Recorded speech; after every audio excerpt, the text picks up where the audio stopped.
Hi hello guys welcome back to Aadya colourful. ನಾನು Suma. Friends, ಇವತ್ತಿನ ವಿಡಿಯೋದಲ್ಲಿ 2 ಮಾವಿನ ಹಣ್ಣು ಇದ್ದರೆ ಸಾಕು, ಈ ರೆಸಿಪಿನ ಒಂದ್ಸಲ ನೀವು ತಯಾರಿಸ್ಬೋದು.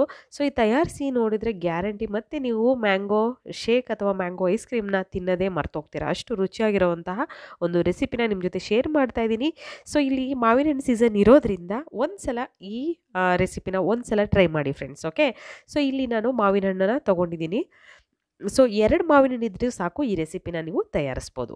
ಇಲ್ಲಿ ನಾನು ಮಾವಿನ ಹಣ್ಣನ್ನು ಕಟ್ ಮಾಡಿಕೊಂಡು ಸೊ ನೋಡಿ ಸಣ್ಣ ಸಣ್ಣ ಪೀಸಾಗಿ ಕಟ್ ಮಾಡಿಕೊಂಡು ಈಗ ಅದನ್ನು ಬೌಲಿಗೆ ಹಾಕೋತಾ ಇದ್ದೀನಿ. ಫ್ರೆಂಡ್ಸ್, ನಿಮಗೆಲ್ಲರಿಗೂ ನನ್ನ ವಿಡಿಯೋ ಇಷ್ಟ ಆದರೆ ಪ್ಲೀಸ್ ನನ್ನ ಚಾನಲ್ನ ಸಬ್ಸ್ಕ್ರೈಬ್ ಮಾಡ್ಕೊಳ್ಳಿ ಫ್ರೆಂಡ್ಸ್, ಹಾಗೆ ಲೈಕ್ ಮಾಡಿ ಮತ್ತು ಶೇರ್ ಮಾಡಿ. ಓಕೆ, ಸೊ ಈಗ ನೋಡಿ ನಾನು ಹೇಗೆ ಸಣ್ಣ ಸಣ್ಣ ಪೀಸಾಗಿ ಕಟ್ ಮಾಡಿ ಇಟ್ಕೊತಾ ಇದ್ದೀನಿ ಅಂತ ನೋಡ್ಬೋದು ನೀವು.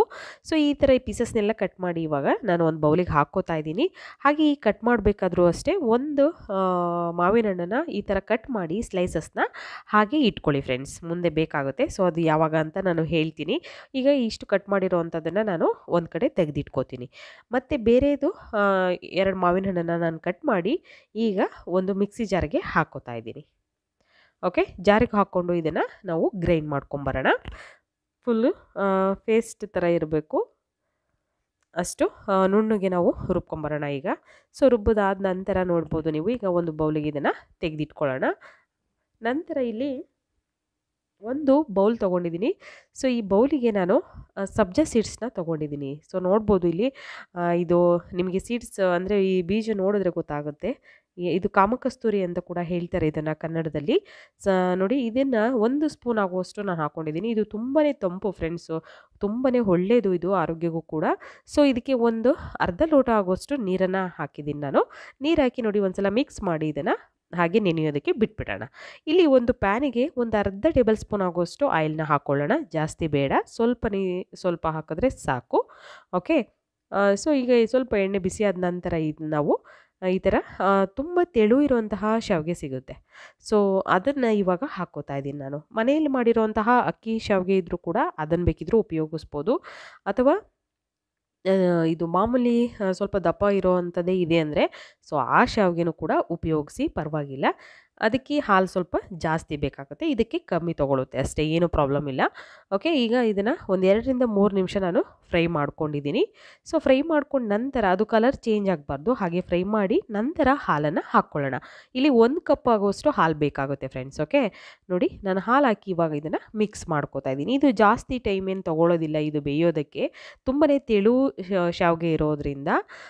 ಸೊ ನಿಮಗೆ ಈ ಥರ ಶಾವಿಗೆ ಇದ್ದರೆ ಉಪಯೋಗಿಸಿ, ಇಲ್ಲ ಅಂತ ಅಂದರೆ ಮನೇಲಿರೋವಂಥದ್ದನ್ನೇ ಉಪಯೋಗಿಸಿ ಒಂದ್ಸಲ ಈ ರೆಸಿಪಿನ ತಯಾರಿಸಿ. ನಿಮ್ಗೆ ಇಷ್ಟ ಆದರೆ ಖಂಡಿತ ಈ ಥರ ಸಣ್ಣದಾಗಿ ಸಿಗುವಂತಹ ಶಾವಿಗೆನ ತಂದು ಕೂಡ ನೀವು ಇಟ್ಕೋಬೋದು.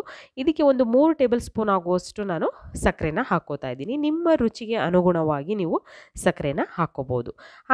ಈಗ ಚೆನ್ನಾಗಿ ಮಿಕ್ಸ್ ಮಾಡ್ಕೊಳ್ಳೋಣ. ಹಾಲು ಸಕ್ಕರೆ ಎಲ್ಲ ನೀಟಾಗಿ ಮಿಕ್ಸ್ ಆಗಬೇಕು. ಓಕೆ, ಮಿಕ್ಸ್ ಆಗಿ ಇದನ್ನು ನಾನು ಇದು ಕರೆಕ್ಟಾಗಿ ಆಗಿದೆ. ಇವಾಗ ಒಂದು 2 ನಿಮಿಷ ಬೇಯಿಸಿ ಇದನ್ನು ತೆಗೆದಿಟ್ಟು ಒಂದು 20 ನಿಮಿಷ ಅಥವಾ ಒಂದು ಅರ್ಧ ಗಂಟೆ ಇದನ್ನು ಫುಲ್ ರೆಸ್ಟಿಗೆ ಇಟ್ಬಿಡಿ. ಪೂರ್ತಿ ತಣ್ಣಗಾಗಬೇಕು, ಒಂದು ಸ್ವಲ್ಪನೂ ಬಿಸಿ ಇರಬಾರ್ದು. ಪೂರ್ತಿ ತಣ್ಣಗಾದ ನಂತರ ನಾವು ಇವಾಗ ರುಬ್ಬಿರೋ ಅಂತಹ ಮ್ಯಾಂಗೋ ಪ್ಯೂರಿ ಇದೆಯಲ್ಲ, ಸೊ ಅದನ್ನು ಹಾಕ್ಕೊಳ್ತಾ ಇದ್ದೀನಿ. ಓಕೆ, ಮ್ಯಾಂಗೋ ಪ್ಯೂರಿ ಪೂರ್ತಿ ಹಾಕ್ಕೊಳ್ಳೋಣ. ನಾನು ಇಲ್ಲಿ 2 ಮಾವಿನ ಹಣ್ಣನ್ನು ಪೇಸ್ಟ್ ಮಾಡ್ಕೊಂಬಂದಿರೋದು. ಈಗ ಇದನ್ನು ಹಾಕಿ ನೀಟಾಗಿ ಮಿಕ್ಸ್ ಮಾಡ್ಕೊಳ್ಳೋಣ. ನೋಡಿ, ಈ ಥರ ಮಿಕ್ಸ್ ಮಾಡಿಕೊಂಡು ನೀವು ಇದನ್ನು ಬೇಕಿದ್ದರೆ ಫ್ರಿಡ್ಜಲ್ಲಿ ಕೂಡ ಹಾಗೆ ಎತ್ತಿಡ್ಬೋದು. ಫ್ರಿಡ್ಜಲ್ಲಿ ಇಟ್ಟು ನಾವು ಇದನ್ನು ಸರ್ವ್ ಮಾಡಿದ್ರೆ ಖಂಡಿತ ತುಂಬ ಚೆನ್ನಾಗಿರುತ್ತೆ. ಈಗ ನೋಡಿ, ಇಲ್ಲಿ ಸಬ್ಜಾ ಸೀಡ್ಸು ಚೆನ್ನಾಗಿ ನೆಂದಿದೆ. ಒಂದು 2 ರಿಂದ 3 ನಿಮಿಷ ನೆನೆ ಹಾಕಿದ್ರೆ ಸಾಕು, ಜಾಸ್ತಿ ಏನು ಬೇಡ. ಸೊ ಇವಾಗ ಹೇಗೆ ಇದನ್ನು ನಾವು ಡೆಸರ್ಟ್ ರೆಸಿಪಿನ ರೆಡಿ ಮಾಡ್ಕೊಳ್ಳೋದು ಅಂತ ನೋಡೋಣ.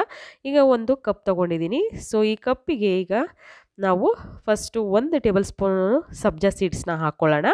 ನಂತರ ನಾನು ಇವಾಗ ಶಾವಿಗೆ ಮತ್ತು ಹಾಲು ಹಾಗೆ ಮಾವಿನ ಹಣ್ಣಿನ ಅದು ಕ್ರೀಮ್ನ ನಾವು ರೆಡಿ ಮಾಡ್ಕೊಂಡಿದ್ದೀವಲ್ಲ, ಅದು ಒಂದು 2 ರಿಂದ 2 ಟೇಬಲ್ ಸ್ಪೂನ್ ಸಾಕಾಗುತ್ತೆ. 2 ಅಥವಾ 3 ಟೇಬಲ್ ಸ್ಪೂನ್ ಹಾಕ್ಕೊಳ್ಳಿ. ಲೋಟ ನೋಡಿಕೊಂಡು, ಸ್ವಲ್ಪ ದೊಡ್ಡದಿದ್ದರೆ ಒಂದು 3 ಟೇಬಲ್ ಸ್ಪೂನ್ ಬೇಕಾಗುತ್ತೆ. ಮತ್ತು ಇದಕ್ಕೆ ನಾನು ಬಾದಾಮ್ ಮತ್ತು ಗೋಡಂಬಿನ ಕಟ್ ಮಾಡ್ಕೊಂಡಿದ್ದೀನಿ, ಅದನ್ನು ಕೂಡ ಹಾಕ್ಕೊಂಡಿದ್ದೀನಿ. ಡ್ರೈ ಫ್ರೂಟ್ಸು ಮಧ್ಯದಲ್ಲಿ ನಾವು ತಿನ್ನಬೇಕಾದ್ರೆ ಅದು ಸಿಕ್ಕಿದ್ರೆ ತುಂಬ ಚೆನ್ನಾಗಿರುತ್ತೆ. ಆಮೇಲೆ ನಂತರ ಮತ್ತೆ ನಾನು ಮ್ಯಾಂಗೋ ಮತ್ತು ಶಾವಿಗೆದ ಮಿಕ್ಸ್ಚರ್ ಹಾಕಿದ್ದೀನಿ. ನಂತರ ಮತ್ತೆ ಸಬ್ಜಾ ಸೀಡ್ಸ್ ಹಾಕ್ಕೊಂಡಿದ್ದೀನಿ. ಅದಾದ ನಂತರ ಮಾವಿನ ಹಣ್ಣನ್ನು ನೋಡಿ ನಾನು ಇಟ್ಕೊಂಡಿದ್ದೆ, ಒಂದು ಮಾವಿನ ಹಣ್ಣನ್ನು ಕಟ್ ಮಾಡಿ ಈ ಥರ ಸ್ಲೈಸ್ ಆಗಿ ಅಂತ ಅನ್ನಲ್ಲ, ಅದನ್ನು ಹಾಕಿದ್ದೀನಿ 2 ಟೇಬಲ್ ಸ್ಪೂನು. ನಂತರ ಈಗ ನಾವು ಡ್ರೈ ಫ್ರೂಟ್ಸ್ನ ಮತ್ತೆ ಹಾಕ್ಕೊಳ್ಳೋಣ. ಡ್ರೈ ಫ್ರೂಟ್ಸ್ ಹಾಕಿ ಈಗ ಮತ್ತೆ ನಾನು ಮಾವಿನ ಹಣ್ಣಿನ ಕ್ರೀಮ್ನ ಹಾಕ್ಕೋತಾ ಇದ್ದೀನಿ. ಅದರ ಮೇಲೆ ಮತ್ತೆ ನಾವು ಸಬ್ಜಾ ಸೀಡ್ಸ್ನ ಹಾಕ್ಕೊಳ್ಳೋಣ. ಓಕೆ. ಸೊ ಈ ತುಂಬಾ ಒಂದು ಈಸಿಯಾಗಿ ನೀವು ಮಾವಿನಹಣ್ಣು 2 ಮಾವಿನಹಣ್ಣು ಇದ್ದಾಗ ಖಂಡಿತ ಈ ರೆಸಿಪಿ ಒಂದ್ಸಲ ಟ್ರೈ ಮಾಡಿ, ಮತ್ತೆ ಮತ್ತೆ ಮಾಡಿ ತಿನ್ನಬೇಕು ಅನ್ನೋಷ್ಟು ರುಚಿಯಾಗಿ ಅಂತೂ ಖಂಡಿತ ಇರುತ್ತೆ ಫ್ರೆಂಡ್ಸ್. ಒಂದ್ಸಲ ಟ್ರೈ ಮಾಡಿ ಹೇಗೆ ಬಂತು ಅಂತ ತಿಳಿಸಿ. ಮ್ಯಾಂಗೋ ಪಾಲುದಾ ರೆಡಿಯಾಗಿದೆ. ನೀವು ಕೂಡ ಮ್ಯಾಂಗೋ ಪಾಲುದಾನ ಮನೇಲಿ ಟ್ರೈ ಮಾಡಿ ಹೇಗೆ ಬಂತು ಅಂತ ತಿಳಿಸಿ. ಓಕೆ, ಇವತ್ತಿನ ವಿಡಿಯೋನ ಇಲ್ಲಿಗೆ ಮುಗಿಸೋಣ. ಬಾಯ್, ಸಿ ಯು.